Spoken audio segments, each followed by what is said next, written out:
오늘도 주님의 은혜와 평강이 우리 성도들과 가정에 함께 하시길 바랍니다. 레위기 25장의 말씀은 하나님께서 이스라엘 백성에게 안식년, 희년 제도를 자세하게 설명해 주신 내용을 담고 있습니다. 우리 시대를 피로 사회, 불안 사회 이렇게 표현하기도 하는데, 사람들이 더 많이 일하고 더 많이 벌려고 하고 더 많이 소유하려고 하기 때문에 쉬지 않고 계속 일하다 보니 피로하다라는 거예요. 남들이 일을 많이 시켜서 피로해지기보다는 내 스스로 더 많이 노력하고 더 많이 가지려고 하는 그 자신을 향해서 채찍질하는 것 때문에 피로해진다는 것입니다. 그렇게 하다 보니 더 많이 지치고 피폐해지는 거죠. 주일에도 일하고 쉼이라는 것이 사라지는 것 같아요. 안식이라는 개념이 있어야 회복이 일어나는데, 안식이 없으니까 회복이 일어나지 않고 있는 거예요. 하나님께서는 하나님의 백성들을 창조하시면서 결코 일만 하도록 창조하지 않으셨죠. 창조의 질서 속에 쉼의 법을 두어서 안식일, 안식년, 희년 이래서 이 창조의 질서 안에 이 쉼을 허락하셨습니다. 레위기 25장에는 이스라엘에게 7회를 해서 안식년을 주시고, 이 안식일과 안식년, 더 나아가서는 이 7회에 7번을 더해서 49년, 그 뒤에 희년이라는 그러한 제도를 두어서 선포하게 하셨습니다.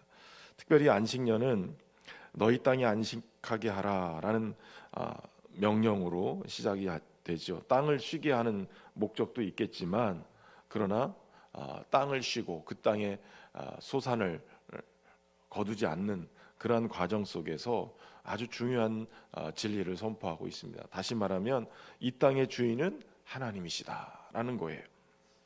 7년째 땅을 쉬게 하고 하는 것을 명령하시면서, 이것은 내 힘으로 애쓰고 힘써서 먹고 사는 게 아니라 나의 먹고 사는 문제는 하나님께 있다. 땅의 주인뿐만 아니라 나의 삶의 주인도 하나님이시다라는 그 믿음을 고백하게 되는 거예요. 사실 안식년에 땅을 쉬게 해버리면 소출을 얻지 못하기 때문에 경제적인 손실처럼 보이지만, 그러나 하나님께서 먹이시고 입히시겠다라고 약속하시죠. 안식년을 하게 되면 3년치의 곡식을 거두게 만드셔서, 그래서 그 안식년 이후에 곡식을 심고 그리고 자랄 때까지 얼마든지 먹을 수 있는 그런 소출을 내게 만드시겠다는 거예요.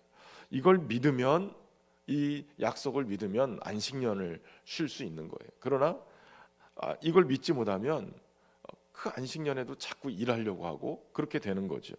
그러니까 한마디로 이 안식년 제도는 신앙의 훈련이자 나의 주권이, 나의 삶의 주권이 누구에게 있는가? 하나님께 있음을 고백하는 그러한 훈련인 것이죠.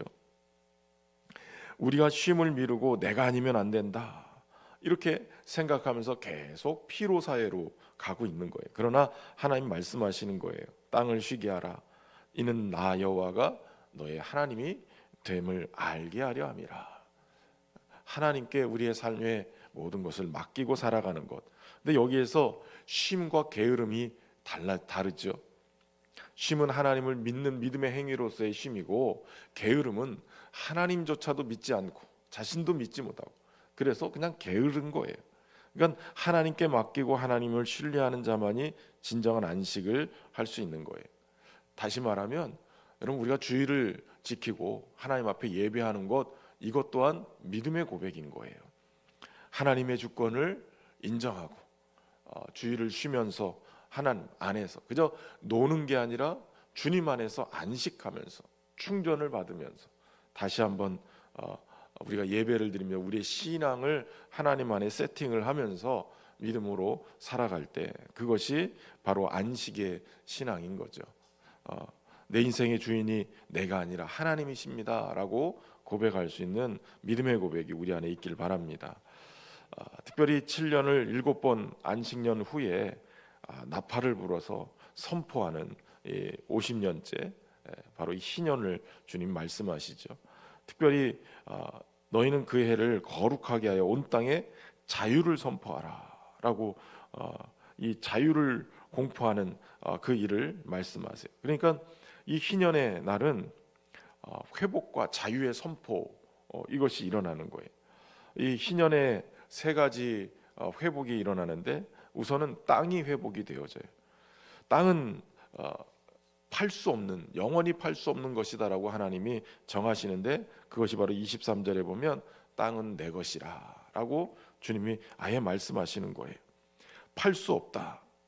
그 팔 수 없는 그것을 사람들은 어쩔 수 없이 가난에 의해서 팔고 주고받고 하는 거예요. 그러나 하나님 이 희년에 땅은 오직 하나님 것이다. 소유를 팔고 한 사람에 의해서 막 부가 독점이 되고 그 땅이 되어져서 그것을 가지고 계속 지주가 돼서 사람들을 부리는 것, 이것을 50년째는 다시 되돌려 놓는 거예요.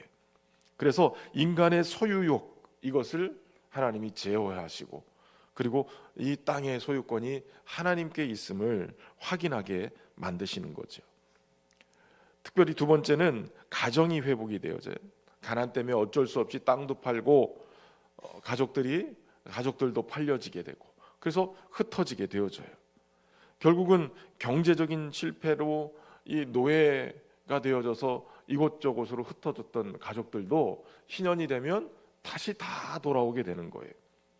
하나님의 은혜 안에서 원래 하나님이 지으셨던 이 가족 공동체로 다시 돌아오게 만드신다는 것이요. 그리고 세 번째는 자유의 회복이에요. 종으로 팔렸던 자들이 해방돼서 본가로 돌아가는 거예요. 종들이 풀려나는 거예요. 더 이상 사람의 종이 아니라 하나님의 백성으로 회복되어지는 거예요. 하나님은 아예 내가 애굽에서 그들을 인도하여 내셨다. 나는 종에서 자유를 주는 하나님이시다라고 아예 말씀하신 거예요. 그러니까 이 희년 제도는 사실 애굽에서 종살이하던 이스라엘 백성들을 구원해 내시고 자유하게 만드셨던 이 출애굽의 사건, 이 사건을 50년마다 한 번씩 되뇌이는 그러한 아주 중요한, 그리고 생각만 하는 것이 아니라 실제로 모든 게 제자리로 돌아가면서 종됐던 자들이 자유함의 신분으로 돌아오는 것처럼 모든 것을 다시 새롭게 하시는 하나님을 기억하고 구원자이신 그 하나님을 찬송하게 하는 그러한 이 제도인 거예요.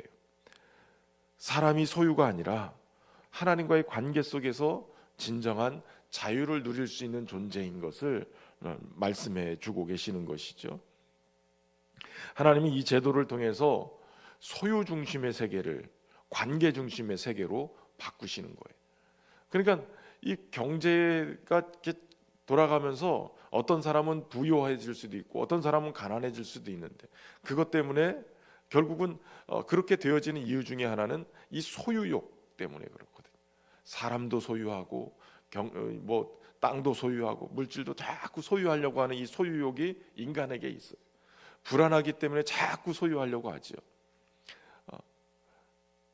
농사를 지어서 99가마를 탁 가지고 있어도 한 가마만 더, 이게 사람의 소유욕인 거죠. 그런데 하나님께서는 이 소유가 중요한 게 아니라 관계가 중요하다. 인간을 다시 원상태로 돌리고 하나님과의 관계 안으로 회복되어지고 가족을 다시 관계 안으로 회복하시는 것, 이게 굉장히 중요한 거예요. 여러분, 우리가 교회를 이렇게 다니는 이유 중에 하나가 하나님의 말씀 안에 있기도 하지만, 여러분, 교회 안에서 상처도 많이 받아요. 그래서 되게 아파하는 분들도 계세요. 그러나 관계는 관계 속에서 풀어야 돼. 하나님의 은혜 안에서 치유되고 회복된 성도들이 또 다른 아픔이 있는 자들을 품어내면서 이 희년의 복음을 선포하면서 그 관계로 새롭게 되는 그러한 은혜의 자리로 나가야 되는 거예요. 예수님이 공생애를 시작하면서 이사야 61장을 선포하셨죠. 주의 성령이 내게 임하셨으니 이는 가난한 자에게 복음을 전하게 하시려고 내게 기름을 부으시고 나를 보내사 포로된 자에게 자유를, 눈먼 자에게 다시 보게 함을 전파하며 눌린 자를 자유롭게 하고 주의 은혜를 전파하게 하려 하심이라. 주의 은혜의 해가 뭐냐? 바로 이게 희년이에요. 그러니까 예수님이 오셔서 구약에 있는 이 희년 제도를 완성시키신 분이에요. 예수님은 오셔서 바로 이 참된 희년을 성취시키신 분이에요. 예수님 안에서 죄가 사함을 받고 억눌린 자가 자유를 얻고 깨어진 관계가 회복되어지고, 과거의 제도가 아니라 이것이 예수 그리스도 안에서 희년이 완전히 성취되는 은혜의 실체가 되어진 거예요. 믿는 자들은 바로 이 교회 공동체 안에서, 우리의 삶의 공동체 안에서 바로 이 희년을 예수 그리스도 안에서 누릴 수 있어야 돼요. 아직도 가난해져 있는, 아직도 종살이하고 있는 자들, 기업 물을 자가 가서, 친척 중에 가장 가까운 사람이 돈이 있으면 가서 그 돈으로 땅도 사주고 다시 회복시켜주고, 흩어졌던 노예가 됐던 종이 됐던 가족들을 다시 사서 그를 가족 공동체로 돌려 놓아야 될 책임이 있는 것처럼, 예수 그리스도는 기업 물을 자가 되셔서 우리를 마귀에게 묶였던 모든 것에서 자신의 생명값을 주시고 사신 거예요. 자유케 하신 거예요. 하나님의 백성으로 돌려놓으신 거예요. 여러분, 우리가 왜 전도해야 되냐? 이 일을 하려고 그러는 거예요. 묶여있던 자들, 운명의 사슬에, 저주의 사슬에 묶여있는 자들, 어둠의 사슬에 묶여있는 자들, 그들을 풀어서 하나님의 백성 만들어 놓는 것, 이 일을 위해서 저와 여러분이 부름을 받은 줄로 믿습니다. 예수님 안에서 희년은 완성되어졌어요. 그분의 십자가에서 우리는 빛을 탕감해 주셨고, 죄의 노예로부터 해방해 주신 거예요. 교회는 이 복음의 열매를 나누는 희년 공동체로서의 사명을 감당해야 되는 거예요. 교회가 이 희년 정신을 잃어버리면 세상은 점점 냉랭해지고 냉정해지고 불의해져요. 그러나 교회가 희년의 이 복음을 실천하면 가난한 자가 소망을 얻고요, 억눌린 자가 자유함을 얻고, 상처 입은 자가 회복을 입게 되고, 하나님 나라가 교회 공동체를 통해서 이루어지는 거예요. 저는 우리 신현교회가 이런 은혜를 경험하고, 또 우리 신현교회를 통해서 거제 지역에 많은 아파 있는 성도들 뿐만 아니라 많은 사람들이 주께로 돌아와서 회복을 경험하고 은혜를 경험하는 그러한 귀한 자유케 하는 통로가 되기를, 복음의 통로가 되기를 주의 이름으로 축원합니다. 저와 여러분이 그런 그 일에 앞장서는 은혜가 있기를 주의 이름으로 축복합니다. 사랑과 자비가 풍성하신 하나님 아버지, 오늘 말씀을 통해 진정한 안식과 또 회복과 희년의 복음이 무엇임을 깨닫게 하시니 감사합니다.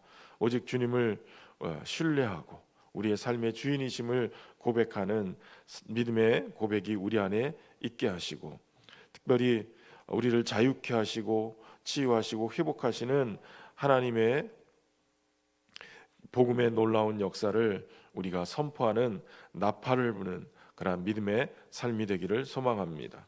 신년의 나팔처럼 우리의 가정과 교회와 또 공동체가 회복과 자유의 소식을 전하는 그런 아름다운 복음의 통로가 될 수 있도록 은혜를 베풀어 주시고, 예수 그리스도 안에서 우리의 모든 빛이 탕감되고 자유케 됐음을 선포하는 우리 모두가 되게 하여 주옵소서.